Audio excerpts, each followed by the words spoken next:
시조라는 말이 있습니다. 시조라는 것은 어떤 민족이나 어떤 가계가 누구로부터 어떤 조상으로부터 시작되었는지 처음 조상을 나타내는 말, 그것이 바로 시조라는 말이죠. 어떤 성씨가 누구로부터 시작되었는지를 따질 때 또 쓰는 말이기도 합니다. 역사 속에서는 가문의 멸문주화를 피하기 위해서 성을 바꾸는 일도 있었죠. 그렇게 성을 바꿔서 자신의 신분과 정체를 숨겨야 살 수 있었던 그런 상황들, 그래서 성을 바꾸기도 했던 사람들이 있고요. 또 요즘에는 어쩌면 재미 삼아서 성을 바꾸는 경우도 있을지 모르겠습니다.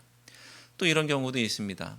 외국인들이 우리나라에 들어와서 귀화하고 귀한 이주민들이 자신의 원래 이름과 연관이 있는 성을 만들고 또 본을 만들어서 그 가문의 시조가 되기도 합니다. 그 성씨를 새로 만들어서 시조가 되는 동기야 여러 가지가 있겠지만 어떤 경우든지 그 후손들에게는 혈연적으로 그 사람이 조상이 되는 것입니다. 그와 그 후손들은 혈연 관계가 되는 것이죠. 하지만 혈연 관계가 아니어도 조상과 후손의 관계가 성립하는 경우들이 있습니다. 예를 들면 음악 같은 경우가 그렇죠. 여러분, 음악의 아버지가 누구예요? 바흐라고 하죠. 또 음악의 어머니도 있습니다. 핸델입니다. 자, 여러분, 이 두 명이 부부일까요, 아닐까요? 부부가 아니에요. 그리고 둘 다 남자입니다. 그렇게 어떤 의미를 부여하는 것이죠. 이 사람들이 음악에 기여한 혁혁한 공이 있고 그것을 기려서 그 사람들이 음악에 미친 지대한 영향력, 이런 것들을 따져서 음악의 아버지다, 음악의 어머니다, 이렇게 부르게 됩니다. 음악의 조상이기도 하지만 또 음악하는 사람들의 아버지, 음악하는 사람들의 어머니이기도 하겠죠. 그렇게 치면 혈연 관계는 아니지만 시조가 되고 또 아버지, 어머니라고 부르는 관계들이 되는 것을 보게 됩니다. 성경에도 그런 사람이 존재하는데 그중 한 명이 바로 아브라함입니다. 아브라함은 육적으로는 이스라엘의 조상이고 그리고 믿음으로는 모든 믿는 자의 조상이라고 하죠. 그래서 우리는 아브라함에게 하나님께서 약속하셨던 것을 동일하게 상속받아서 누리게 되는 것입니다. 바울은 이런 원리를 통해서 이신칭의 교리를 설명하고 있고요. 우리는 아브라함 이야기를 통해서 오늘도 우리를 구원하시는 하나님을 만나게 됩니다. 아브라함이 믿음의 조상이라고 하는데 이것은 자기가 조상하겠다고 해서 그렇게 조상이 된 것이 아닙니다. 하나님께서 조상 삼아 주셨기 때문에 믿음의 조상이 된 것이죠. 17절 상반절 말씀을 함께 읽겠습니다. 기록된 바 내가 너를 많은 민족의 조상으로 세웠다 하심과 같으니. 아멘. 하나님께서 조상으로 삼으신 거예요. 자기가 그런 게 아니에요. 혈연으로 말한다면 저는 아브라함의 후손이 아니죠. 그래서 아브라함을 내 조상이라고 부르지 않습니다. 자기가 또 조상 되겠다고 했다고 한다면, 하나님이 세워주신 것이 아니고 자기가 내가 조상이 되겠습니다라고 했다고 한다면 저는 아브라함을 저의 조상이라고 하지 않을 것이고 또 제가 그의 후손이라고 하지 않을 거예요. 하지만 하나님께서 아브라함을 믿음의 조상 삼아주셨기 때문에 저는 믿음으로 제가 아브라함의 상속자인 것에 아멘합니다. 그런데 아브라함이 만민의 조상이 된 것은 무엇 때문이라고 말씀하고 있느냐? 육체로 말미암는 것은 아니다라고 하죠. 17절 하반절 말씀을 함께 보겠습니다. 그가 믿은 바 하나님은 죽은 자를 살리시며 없는 것을 있는 것으로 부르시는 이시니라. 아멘. 아브라함이 하나님은 이런 분이라고 믿었기 때문에 하나님께서 이를 아브라함을 조상으로 삼아 주셨다는 것인데요. 아브라함은 하나님을 어떤 분이라고 믿었느냐 하면 오늘 그 말씀에 있는 대로 죽은 자를 살리시는 분으로 믿었고요. 그리고 무에서 유를 창조하시는 분으로 믿었기 때문에 하나님께서 이를 조상 삼으셨다는 겁니다. 여기에서 우리는 아브라함의 믿음의 내용이 어떤 것인지를 알 수가 있죠. 아브라함은 하나님의 절대 권능을 신뢰했고 삶에서 그것을 경험했던 것입니다. 그래서 희망이 사라진 때에도 그런 하나님을 바라고 믿었던 것이죠. 18절 말씀을 함께 읽겠습니다. 아브라함이 바랄 수 없는 중에 바라고 믿었으니 이는 내 후손이 이같으리라 하신 말씀대로 많은 민족의 조상이 되게 하려 하심이라. 아멘. 바랄 수 없는 중에라고 하는 것은요, 아무런 소망이 없는 상태를 말하는 것입니다. 자식을 낳는다, 또 누구의 조상이 된다라는 것은 가능한 일이 아닌 거예요. 누구보다 그것을 자기가 제일 잘 알아요. 지금 내 상태가 누구 조상이 되고 이런 상태가 아니라는 것을 압니다. 자기 나이를 생각해 보면, 또 자기의 몸 상태를 보면, 자기를 보면 도무지 소망이 없다는 사실을 그가 알고 있어요. 그 정확한 성찰이 19절 상반절에 나오고 있죠. 19절 상반절도 함께 읽겠습니다. 그가 100세나 되어 자기 몸이 죽은 것 같고 사라의 태가 죽은 것 같음을 알고도. 아멘. 아브라함은 내가 또 사라가 어떤 상태인지를 정확하게 알고 있었어요. 이것이 바로 바랄 수 없는 상태를 보여주는 것이죠. 그래서 다른 번역은 이 바랄 수 없는 상태를 희망이 사라진 때라고 번역하고 절망 속에서도 라고 이렇게 표현하고 있는 것을 보게 됩니다. 상황을 보고 환경을 보면 될 일이 아닙니다. 그런데 아브라함은 달랐다고 합니다. 19절 하반절부터 21절까지 말씀을 함께 읽겠습니다. 믿음이 약하여지지 아니하고 믿음이 없어 하나님의 약속을 의심하지 않고 믿음으로 견고하여져서 하나님께 영광을 돌리며 약속하신 그것을 또한 능히 이루실 줄을 확신하였으니. 아멘. 믿음이 약해지지 않았고요. 하나님의 약속을 의심하지 않았고요. 믿음으로 견고하여져서 하나님께 영광을 올려드리는, 그리고 확신하는 가운데 있었던 아브라함의 모습입니다. 아브라함은 상황과 환경을 보고 판단한 것이 아니라, 상황 환경이 아니라 하나님, 약속하신 분이 누구신지를 보고 판단했던 것이죠. 그리고 그분을 믿었습니다. 그의 믿음의 근거는 자기에게 있지 않았고 오직 하나님께 있었던 것이죠. 하나님 약속의 성취 여부가 자기에게 있는 것이 아니라 하나님께 있었음을 믿었던 거예요. 하나님이 약속을 이루시는데 나를 보고서, 사람을 보고서 이룰까 말까를 보면요, 이룰 일이 하나도 없는 거예요. 하지만 하나님의 신실하심은 나의 상태, 나의 환경 상황 이런 것과는 도무지 관계가 없이 하나님의 신실하심은 그 약속을 이루시는 근거가 되는 것입니다. 19절 말씀에 따르면 아브라함은 자기를 죽은 자로 여겼습니다. 죽은 자, 그것이 그가 자기와 상황과 환경을 돌아보고 내린 결론이에요. 그는 자기를 죽은 자로 여겼고 그 근거는 나의 모든 것들을 돌아보니까 결론, 나는 죽은 자야. 이것이 그의 결론입니다. 그런데 하나님은 그런 그를 살릴 자로 여겼던 거예요. 자기를 보고는 나는 죽은 자로 여겼고 하나님을 바라보고는 나 같은 그런 사람을 살릴 분으로 여겼던 아브라함의 믿음의 고백을 보게 됩니다. 그랬더니 하나님께서 그것을 의로 여겨주셨죠. 22절 말씀을 함께 읽습니다. 그러므로 그것이 그에게 의로 여겨졌느니라. 아멘. 하나님의 의는 하나님을 바라볼 때 임하는 줄로 믿습니다. 의의 근거가 자기에게 없고 하나님에게 있다고 고백하는 것이 믿음이에요.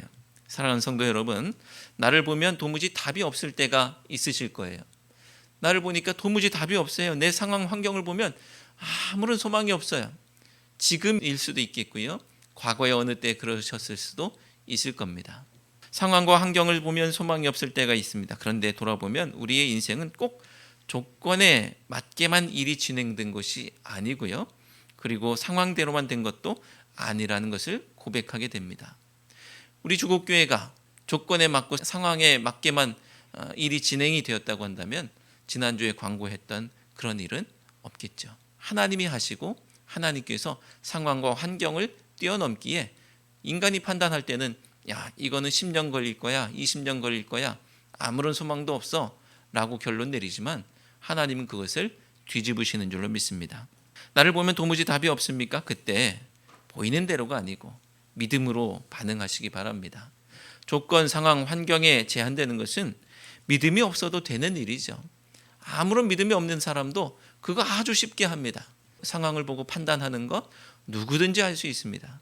하지만 도무지 내가 어쩔 수 없는 조건, 상황, 환경을 넘어서려면 믿음으로 하나님께 맡겨야 하는 것이죠. 이것은 세상 사람이 할 수 없는 일이에요. 여기 나와 계신 분들이 하실 수 있는 일입니다. 그리고 그것도 결단해야 되는 거예요. 그냥 내가 살던 대로 하면 되는 일이 아니죠. 우리는 이제 죽었구나라고 말할 수밖에 없는 상황을 만날 때가 있지요. 하지만 하나님은 무덤에서도 끌어내시는 생명의 하나님이시기에 그 죽음의 상황 속에서 부활로 인도하실 줄로 믿습니다. 내 상황과는 관계없이 영광스러운 그분, 그리고 내 한계에 제한되지 않으시는 생명과 부활의 하나님의 역사하심을 기대하는 우리 모두가 되시기를 주님의 이름으로 축원합니다. 아브라함이 우리의 조상이라는 것은 하나님께서 아브라함에게 약속하셨던 것을 우리도 유업으로 받는다는 뜻입니다. 아브라함에게 약속하신 그것, 우리도 유업으로 받는 것은 아브라함이 우리의 조상이고 우리가 후손이기 때문이죠. 아브라함이 믿음으로 의롭다 하심을 받았습니다. 그렇게 우리도 믿음으로 의롭다 함을 받는 거예요. 23절 말씀을 함께 읽겠습니다. 그에게 의로 여겨졌다 기록된 것은 아브라함만 위한 것이 아니요. 아멘. 아브라함만을 위한 것이 아니라 우리도 위한 것입니다. 아브라함이 가졌던 그 믿음을 우리도 가지면 우리는 우리를 돌아볼 때 도무지 우리에게 근거가 없는 하나님의 의를 입게 되는 거예요. 아브라함이 그랬던 것처럼 말입니다.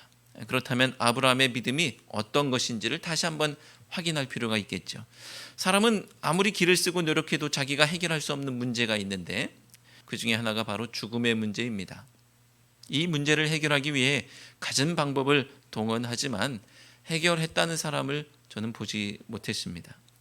그런데 죽음의 문제 때문에 괴로워하던 우리에게 복음이 들려왔으니 그것이 바로 예수 그리스도의 은혜의 복음이죠.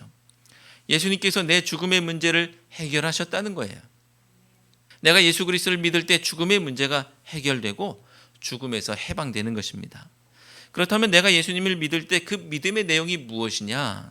하나님은 죽은 자를 살리신다는 믿음이에요. 17절에서 아브라함이 믿었던 믿음의 내용과 동일한 믿음의 내용이죠. 17절 하반절을 다시 한번 읽겠습니다. 그가 믿은 바 하나님은 죽은 자를 살리시며 없는 것을 있는 것으로 부르시는 이시니라. 아멘. 아브라함이 하나님은 죽은 자를 살리시는 분으로 믿었던 것처럼 내가 예수님을 믿을 때 예수님이 죽은 자를 살리시는 분으로 믿는 거예요. 아브라함이 믿었던 내용과 내가 예수님을 믿을 때의 그 믿음의 내용이 같지요. 그리고 24절 말씀처럼 우리도 동일한 믿음을 고백할 때 하나님의 의와 하나님의 생명이 하나님의 약속이 우리에게도 동일하게 임하는 것입니다. 24절 말씀을 함께 읽겠습니다. 의로 여기심을 받을 우리도 위함이니 곧 예수 우리 주를 죽은 자 가운데서 살리신 이를 믿는 자니라. 아멘. 예수님을 죽은 자 가운데서 살리신 하나님을 믿을 때 동일하게 우리도 죽은 자 가운데서 살리실 줄로 믿습니다. 아브라함에게 그렇게 하셨듯이 또 예수님께 그렇게 하셨듯 우리도 살리시는 거예요. 우리는 죄로 죽을 수밖에 없었습니다. 도무지 소망이 없었죠. 그런데 하나님은 놀라운 계획을 가지고 계셨는데 우리의 죄를 예수님에게 짊어지우게 하시는 것이죠. 우리의 죄로 말미암아 예수님을 십자가에 못 박으시는 것이었습니다. 우리가 죽을 십자가였지만 우리와 함께 예수님도 죽음에 내주셨던 것이죠. 그런데 그렇게 하신 후에 하나님은 죽은 자를 살리시는 하나님이시기에 죽음 속에서도 생명의 길을 여셨고 예수 그리스도를 살리심으로 우리도 예수님처럼 살게 하셨습니다. 그래서 예수님을 부활의 첫 열매라고 하고요. 우리가 그 뒤에 줄줄이 두 번째, 세 번째 열매가 되는 것이죠. 하나님이 굳이 이렇게 하신 이유는 아브라함이라는 조상을 통해서 우리도 유업을 받듯이 동일한 원리로 예수 그리스도를 통해서 우리를 자녀 삼으셔서 우리에게 동일한 유업인 의와 생명을 주시기 위해서입니다. 이것은 내 공로나 자격이나 행위와는 관계가 없는 일이었고 하나님께서 예수 그리스도를 통해서 행하신 일이에요. 25절 말씀을 함께 읽겠습니다. 예수는 우리가 범죄한 것 때문에 내줌이 되고 또한 우리를 의롭다 하시기 위하여 살아나셨느니라. 아멘. 예수님께서 우리가 범죄한 것 때문에 내줌이 되셨다라는 것은, 저 내줌이라는 것은 죽음에 내주신 것이죠. 죽으셨다는 거예요. 예수님의 죽으심과 살아나심을 통해서 우리는 하나님이 어떤 분인지를 알게 되고, 또 그 이유와 목적을 통해서 우리는 그 행하신 바의 효력을 경험하게 되는 것입니다. 예수 그리스도를 죽은 자 가운데서 살리신 하나님은 우리에게 하나님의 의라는 유업을 주시는 거예요. 사랑하는 성도 여러분, 하나님의 놀라운 계획은 아브라함만을 위한 것도 아니고 그저 예수 그리스도만을 위한 것도 아닙니다. 나를 위해서, 우리를 위해서 세우신 계획입니다. 죽은 자를 살리시는 하나님을 믿음으로 고백할 때 우리에게 동일한 능력이 임할 줄로 믿습니다. 죄를 사하신 하나님의 의가 임하고, 또 죽음 권세를 이기신 하나님의 생명이 임할 것입니다. 오늘 나의 삶 가운데 죽음 권세가 떠나고 생명의 능력이 충만하게 나타나기를 주님의 이름으로 축원합니다. 아브라함을 믿음의 조상이라고 하는 것은 그의 모습을 통해서 예수 그리스도 믿음의 원리를 설명할 수 있고, 또 그와 같은 믿음으로 동일한 유업을 받을 수 있기 때문입니다. 이 얘기는 다른 말로 하면 우리의 믿음의 모양이 죽은 자를 살리시는 하나님을 믿는 믿음으로 예수 그리스도의 죽음과 부활의 메시지에 담긴 하나님의 의롭게 하시는 능력을 경험하게 될 때에 우리의 믿음의 모양이 이신칭의의 원리를 설명할 수 있게 되는 예가 된다면, 예수님이 그러셨던 것처럼 우리도 동일하게 그 모습을 통해서, 우리의 믿음을 통해서 이신칭의 원리를 설명할 수 있다고 한다면 우리도 믿음의 조상이 되는 거예요. 자, 저 사람을 보라고 사람들이 말하는 거예요. 저 사람을 보면 도무지 그의 행위와 율법과 또 출신 성분으로는 의롭다함을 얻을 것이 하나도 없지만, 저 사람의 믿음을 보니까, 저 사람을 보니까 오직 믿음으로 의롭다함을 받는 것을 보니까 우리도 저 사람처럼 오직 믿음으로 의롭다함을 받고 동일한 유업을 받겠구나라고 고백하게 되는 것이죠. 우리도 우리의 자녀들에게, 또 누군가에게 믿음의 조상이 되어 우리가 받은 하나님의 의를 동일한 유업으로 물려줄 수 있다는 것을 기억하시고, 예수 그리스도의 믿음으로 승리하는 우리 모두가 되시기를 주님의 이름으로 축원합니다. 기도하시겠습니다. 하나님, 상황, 환경, 조건 앞에 무릎을 꿇으며 늘 그들이 제안하는 대로 살았던 저희의 모습을 깨닫습니다. 이제 권능의 주님 앞에 믿음으로 서서 그들의 제안을 뛰어넘어 영광의 주님을 누리게 하옵소서. 죽은 것 같았던 아브라함에게 생명의 주로 다가가시고 십자가에서 죽으신 예수님을 다시 살리신 것처럼 저희도 그 주님을 믿고 하나님을 믿고 주님의 능력을 믿을 때에 영원 생명 가운데 살게 하옵소서. 그 믿음으로 살 때 저희도 동일한 유업을 잊게 하는 믿음의 조상이 되게 하옵소서. 예수 그리스도의 이름으로 기도드리옵나이다. 아멘.